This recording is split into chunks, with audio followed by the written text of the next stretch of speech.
আজ আমি এই শাড়িটা পরেছি, তো রেডি হয়ে গেছি। সো হ্যালো বন্ধুগণ, আজ হলো শুভঙ্করের বউ ভাত, তো তার জন্যই আমি যাব, এখন বেরিয়ে পড়েছি। আর বাড়ির কাছে যেহেতু একদম, তো গিয়েই ওখানে সবার সাথে দেখা করে দিলাম। ওই যে পল্লবী, বোন, মা, দুই মা বসে রয়েছে। ওদের বাড়ি যেহেতু আমাদের একদম পাশে, তো বাড়ি থেকে বেরিয়েই বিয়ে বাড়ি। তো একটু ঘুরেই আবার চলে এলাম মেয়েকে খাওয়াতে বাড়িতে, তার কারণ ও তো ওখানে খাবার খাবে না, অনেক খাওয়াতে নিয়ে এসেছিলাম। আবার গিয়ে দেখি ওরা সব ফটোশ্যুট করছে বন্ধুরা মিলে। আবার তারপর ওখানে গিয়ে আবারও দেখা হয়ে গেল কাকু আর পমির সাথে, ওরাও চলে এসেছিলো ততক্ষণে। আর এখানে গিয়ে একটুখানি দুজনকে ফাঁকা পেলাম, দুজনের সাথে গিয়ে একটুখানি ভিডিও করে নিলাম। তারপর শেষে এতক্ষণ পরে দেখা পেলাম বরমশাইয়ের সাথে, তো একটু ব্যস্ত ছিল, ওই জন্য সেরকমভাবে ওকে নিয়ে ভিডিও করা হয়নি। তা ভিডিও সেরকম করাই হয়নি, যেটুকু করেছি সেটুকুই তোমাদের সাথে শেয়ার করছি। আর আমরা সবাই মিলে খেতে বসে পড়েছি, পল্লবী, শুভর বউ, আর এখানে বাবলে, আর এখানে এই যে ব্রাইড আর গ্রুম দুজনেই বসে পড়েছে ওরাও। তো যাই হোক, ওরা সবাই মিলে আমরা একসাথে খেতে পড়েছি। ভাজতেই কড়াইশুটির কচুরি, চানা ছিল, তারপরে যে ফিশ ফিঙ্গার, তারপর ভাত, দই কাতলা, মাটন, চাটনি, পাঁপড়, আর ছিল হচ্ছে মিষ্টি, আইসক্রিম। আর রান্নাগুলো সবকটা রান্না খুব সুন্দর হয়েছিল, আমরা ভালো মতন খেয়েও নিলাম।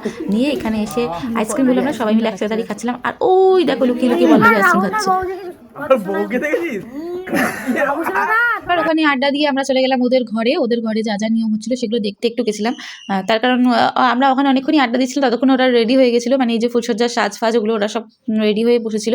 তো ওরা গিয়ে ভেতরে নিয়ম করছিল, সেটাই আমি দেখতে গেছিলাম। ওদের এই দুধটা খেতে দিচ্ছিল, বাবা এত রাতে কি দুধ খাওয়াটা সম্ভব, ওরা খেতে পারিনি, একটুখানি খেলো। তারপরে যে কি পা ধোয়াচ্ছে, তো এই পাটা ধুয়ে নিই। আমাদের এই পা ধোয়ানোটা কি জানি আমার বিয়ের সময় হয়েছিল কিনা আমার ঠিক মনে পড়ছে না, সবই ভুলে যাই জানো তো।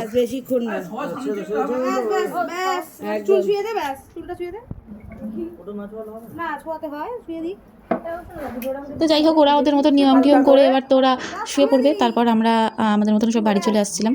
তো আমার মেয়েগুলোকে আজকে নিয়ে যাইনি বলে কিন্তু অনেকক্ষণ ছিলাম, তার কারণ ওদের সবাইকে ঘুম পাড়িয়ে দিয়ে গেছিলাম, দুজনকেই মায়ের কাছে ঘুম পাড়িয়ে দিয়ে গেছিলাম। তো যাই হোক, শুভঙ্করের সাথে নতুন জীবন খুব ভালোভাবে কাটুক, এটাই বলি। তো ওরা আবার দুধটাকে খাওয়াচ্ছে, দেখছো তো, দুধটা খেতে পারিনি যতই যাই হোক, তো ওইটুকু খেয়ে এক চুমুক করে ওরা রেখে দিয়েছিল। তো তারপরে আমরা সবাই মিলে, বন্ধুরা মিলে একটু বাইরে বসে আড্ডা দিচ্ছিলাম। আড্ডা দেওয়ার পরে আমরা আবার বাড়ি চলে এসেছি, রাত হয়েছিল অনেক। তো আজকের মতন ভিডিওটা এখানেই, দেখা হচ্ছে পরের ভিডিওতে, টাটা।